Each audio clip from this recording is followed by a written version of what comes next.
The Hearts of Gold podcast is brought to you by the Grow and Share Network, produced by Off the Walter Media. Welcome to Hearts of Gold. Today we have Kaylee with us. Hi, Kaylee. Hi, my name is Kaylee, and I'm so glad to be talking to you all today. Thank you for having me on the show. I am so glad that you have the time to speak with us. Thank you for joining us. Yeah, again, thank you so much for having me on. I'm excited to talk to you. Can you tell us about your Girl Scout Gold Award project? I started Girl Scouts, a little backstory, whenever I was in kindergarten. And just as I went through, I knew that I wanted to get my Gold Award. Just because, one, I enjoyed Girl Scouts, and I thought if I get my Bronze and Silver Award, I might as well get my Gold Award. So whenever I finally got to that point, I had no clue what to do. I had some thoughts, maybe doing something with mental health awareness because my sister struggled a lot with that. Maybe do something about bullying in school. I really had no idea. And then one day I was out running on the trails, a local trail called the Saylor Trail in Gallitzin State Forest. And I run there a lot. And every time I run there, my feet get soaked and muddy and it's just not good. And I thought, why don't I do this for my Gold Award? So I built wooden bridges and we put them out. It was over 100 feet of wooden bridges. So now that when I go out, but most importantly, when everyone else goes out, they get to experience the trail and they don't have to worry about that. They can just go enjoy nature without worrying about getting their feet soaking wet. What challenges did you face in working to build these bridges? Getting the bridges to the area because we couldn't build them on the trail because we didn't have the equipment. We needed saws and everything. So we built them at one of my friend's house who actually has equipment and let us use it. And then we had to transport them and the DCNR helped us get them there. They found a way to drive them in and then just placing them was pretty difficult. We kind of had to improvise as we went because we didn't have enough cinder blocks because the mud was deeper than we thought. So we had to start carrying in, just like walking in the woods and finding big rocks. So just kind of improvising as we went and really figuring out how to make sure they were sturdy so they would last for years. What conversations did you have in order to get permission to place those bridges in the state park? I had to talk to the district forester. His name was Bob, and he was really, really helpful with helping me figure out how the heck are we going to get these bridges down there? How the heck do we even go about this? And just like, how do I meet their regulations and make sure I'm not hindering any type of wildlife or any type of plants or anything that were out there? Because the goal was to put them in with as little disruption to nature as possible. So he was really helpful with that aspect of it. Who else was on your team and how did they help you? I'm in a local group of friends that we like to do all kinds of outdoor things. And so I asked any of them if they wanted to help. And I had about 10 people help. They helped me build the bridges. So it was way more efficient than just having like me and my mom trying to build 100 feet of bridges. So they all helped us put together. We split into little teams. Some people cut the pieces of wood. Some of us were using the nail guns and like the hammers to actually put them together. Some of us were just moving the pieces all around. So actually building it, we all just split into different teams. And then again, they came out another day to help me put them in place. And again, we just kind of had to split up into teams. Like we'll start on this end. We'll start putting the cinder blocks in and start placing the bridges while you guys start putting the nails in. And it was definitely a team effort because you know what a bridge looks like. These things were long and they were heavy. So you had to have at least pretty much 4 people to carry one of them. So it was a team effort. I could not have done it without everyone that came out to help.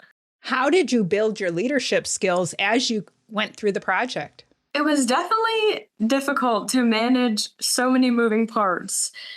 Getting everyone together at the same day, at the same time is one thing. And then getting there and saying, okay, guys, what we're doing is potentially dangerous. We're working with big pieces of wood. We're working with saws. We're working with hammers. Like, we like to joke around and have fun, but we have to be serious whenever we're working with these tools and everything. So making sure that I had people who knew what they were doing in each group. For example, Bill, he's really good at working with saws. We were at his house. So I just like, okay, can you do this and help Owen with this as well and make sure no one dies? So just kind of not putting off my responsibility, but kind of taking me being in charge and helping other people be in charge to make sure it all got done safely and correctly, because we're putting all this time and effort and money in. We don't want it to just those bridges to be there for 2 years and then they fall apart. What challenges did you face and how did you overcome them? At first, I was really worried about finding money because I was scared. I have anxiety and I was scared to like go ask businesses for money to sponsor the project. So really kind of overcoming that, I wrote up a letter, like a professional letter to give to companies and just talking to the people. I definitely had to overcome just that kind of anxiety of asking people for money. And I had to realize I'm not asking them to give me money. I'm asking them to sponsor this project that is going to help a lot of people. So it's not like I'm being selfish for myself. I'm trying to do it to make the world a better place. So just kind of overcoming that anxiety was a little difficult. Do you have any special memories from your project? My friend Hillary and I, we were carrying this giant rock together to put over in the mud to raise it up so we could set it on for the bridge. And I was carrying it and I stepped in mud and I just fell right over. I was covered in mud. I was like soaked and covered in mud. That's just what I remember. It was definitely kind of funny. What did you learn about the Gold Award process itself that could be helpful for future Gold Award Girl Scouts? Don't go into the project thinking you're going to get it done in a week. The Gold Award is something that takes a long, long time. And it's something where you might start it and then you might have to take 5 months off because of you're waiting on a response from someone else, you're waiting for permission, you're waiting for sponsors, or you're in high school and your life gets so crazy that you can't think about doing the Gold Award. So start it early, and time management is really important. And if you don't have time management, you will learn it during your Gold Award, because 80 hours is a lot of hours to accumulate. So just being aware that it's not a project that you're going to get done in a weekend. What skills do you think improved for you the most during the Gold Award project? Definitely my leadership skills, just from managing so many people, and honestly, my building skills. I don't know a lot about woodworking, so Bill helped me learn a lot about that while building this. He kind of helped me. He's honorary Girl Scout, we always say, because we really helped each other out, and he was so great in helping me. So I learned a lot about woodworking and more about how that works. And kind of my anxiety, like I was talking about, talking to people and having the courage to stand up and lead a group whenever I needed to. You mentioned the project was prompted because you run on those trails. Why do you run on those trails? I just love running, and I love running. I run road, I run trail, wherever I can get outside, and it's maybe 10 minutes from my house, so it's really nice to just drive out there and go for a nice run. I think that you need to self-promote yourself a little bit more. Can you share, when you say that you like to run, what that really means? I'm an ultramarathon runner, so ultramarathons is anything from a 50K generally, which is 31 miles and up. I really, really enjoy the long distance running, 100 miles, even 200 miles sometimes. So I like to push myself in that aspect. And if I did my research correctly, you were 14 when you did your first ultra. And last summer, when you were 18, you had a pretty special thing happen to you. And what was that? When I was 14, I did run my first ultra marathon. I ran my first 50K and 50 miler. And then last year, after a lot more racing between the ages of 14 and 18, a lot of training, a lot of hard work, I was selected to run Badwater 135, which is the world's toughest foot race. And I was the youngest person to ever complete it at age 18. So that was one of the greatest experiences in my entire life. It was just, I was so honored to be selected out of one of 100 athletes from around the world. to get to run. Can you tell us a little bit more about what makes Badwater such a difficult ultra marathon? Badwater is a 135-mile foot race that starts in Badwater Basin. Badwater Basin is the lowest point in the Western Hemisphere, and it just so happens to be located in Death Valley, California, which is the hottest place in the world. And the race takes place in July, which is the hottest month. So really, the heat is such a big factor because it's dangerous to be out there. So that's why you need a crew to make sure you're safe and you're not dehydrated, you're not at risk of a heat stroke or anything like that.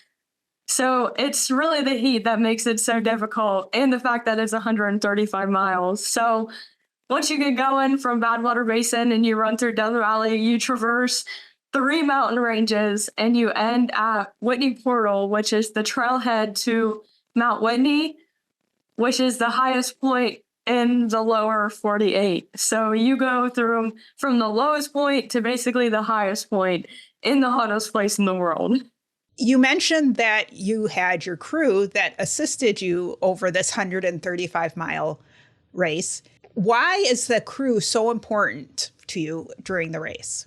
So at Badwater, there are no aid stations at general races, even like a 5K. There's an aid station that'll give you water, they'll give you food, whatever you could need. That doesn't exist at Badwater. Your crew is your aid station. Your crew is your lifeline. They drive every 1.5 miles to 3 miles, whatever you need at the time, and they provide you with food, water, ice, electrolytes, whatever you would possibly need. Your crew will have it for you. If you don't have a crew, it's highly unlikely that you could ever run that distance there. But for this race, you are required to have a crew just for the safety aspect, and you need water to run in the hottest place in the world, and that's the only way you can get it. And I'll circle back. There are only 100 people in this race. So that is another reason why there aren't aid stations and the crew is so vital. Can you tell us about the time limits and what your time was for this race? The cutoff for the race is 48 hours. So you have 48 hours to do that 135 miles.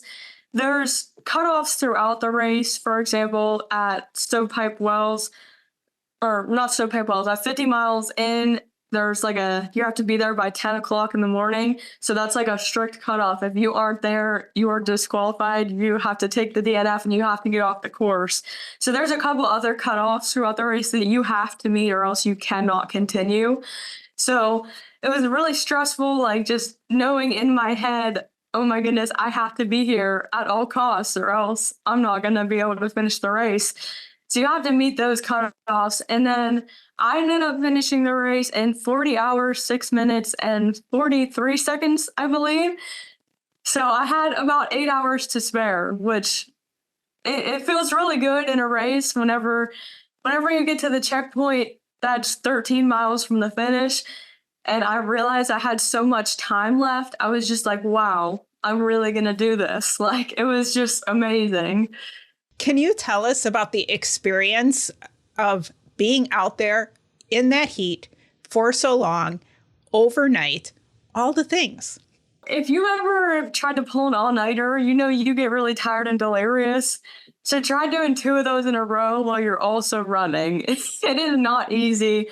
I thankfully didn't have any hallucinations at the race, but I know some people do actually hallucinate. They'll start seeing things. I didn't, thankfully, but I was so tired. The second night, I had one 20-minute nap planned for 90 miles in. I took that nap, and then I planned on just pushing it out to the finish, but between mile 90 and 120, it was dark, it was night, and I had to take one 10-minute nap and 2 5-minute naps, I believe, just because I was swerving all over the road. I would have been like a drunk driver, but I was walking, and I just thought this isn't safe because if I take a step off the side of the road and roll my ankle, I could ruin my race, and I would rather sleep for 5 minutes than not finish the race. So I just took a quick break whenever I needed. Sleep deprivation was rough. And Also, the heat, I'm from Jonestown, Pennsylvania. It does not get very hot around here. Maybe 75 degrees on a hot day with humidity. So going out there, I had some pretty bad heat rash on my legs, which didn't really blister up, only a couple places, but it was painful just from the sun hitting the asphalt and then that popping back up onto your legs the way it reflects. You can't really imagine it, but it's hot. It's very hot. And also just from it being so dry, I actually had like 3 bloody noses while I was out there. I remember running at one point, I was running with my friend Keith, who also ran it, and I was like, uh-oh, I have a bloody nose. But I was like 2 miles away from my crew, and I said, there's a random crew along the side of the road for Charles Zuckerman. And I was like, do you think their crew would give me a napkin? And one of the girls heard me and was like, you're a runner, what do you need? And so then she ended up giving it to me. But there's so many things that are just unexpected out there that you kind of just have to adapt and go along with, because quitting isn't an option. You just have to adapt and keep moving forward. You say that you took a couple of 5-minute naps. How? I can imagine how quickly you could fall asleep, but how do you wake up from a 5-minute nap to get back on your feet and continue running? They had like a camp chair, so I would sit on the chair. They'd have the trunk open. I'd put my feet up in the trunk.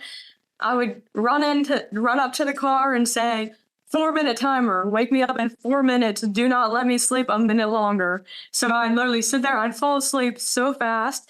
And then I'd hear the timer go off and they'd say, it's time to get up. And I'm like, you're kidding me. That was not enough time. But I just knew, okay, that was enough. I need to get up now and I need to keep moving forward. It was just kind of mentally, I didn't want to do it because I was so tired, but I knew I had to. And I knew, like I talked about before, all those things I had to adapt to. Ultra running, 100 miles, anything can go wrong. You're going to have lows, you're going to have highs, you're going to fluctuate between them. And I knew that running Badwater was my dream. So dealing with every single low was a part of that dream. So I knew, okay, I don't want to get up, but I have to get up. 8,000 feet elevation gain. That's a 1.5 miles up. How did that feel? Could you tell over the 135 miles where the elevation gain came in? How did that impact your running? There are 3 major climbs. So the first one was rough. It's a 17-mile climb. So it's not super, super steep, but you are going up for 17 miles straight. And that took a lot more out of me than I was expecting. It was not an easy climb. And then the second climb was shorter, but steeper. And I actually gone out to train on the course, so I had done that section, so I knew what to expect. So that one wasn't as bad. The last climb is at the end. It's the final 13 miles, the climb from Lone Pine up to Whitney Portal to the finish. And I knew that was one heck of a climb. I had been up to Whitney Portal before I drove up there. I'd never run it. But it didn't even feel like I was going uphill because I was so excited to get to the finish. It was like a breeze at that point. I was just so excited. I was running on adrenaline. I've run a 50K. One, never again. That's amazing, though. That's really, really amazing. It was the way I celebrated my 50th birthday, was to run the 50K. I am very curious, though. I was able to train on the route that I was going to do the race on because it was local to my home. Again, this race is across the country from where you are. How did you train, especially for those elevation gains? And you mentioned the heat a little bit ago, but how did you train for heat too? So the elevation, I did a lot of races last year. I did a lot of ultras. I went a little crazy with the ultra game last year. So I used a lot of races to train. For example, like Laurel Highlands 70 miler, there's a decent bit of elevation on that race. World's End 100K, 150K. So those races really helped me with my elevation training. And then as far as heat wise, I did a lot of sauna work. So there's like a sauna at a local hotel, actually. So I go there and do work in the sauna. I actually just like kind of read books in there because it's kind of small. Sometimes I hit some push-ups and stuff if I'm feeling up to it.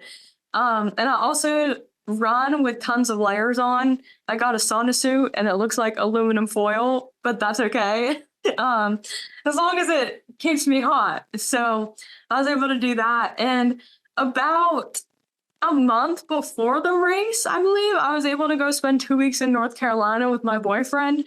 So it was hotter down there. And so I did training down there in the sauna suit in the heat. So that was also really helpful.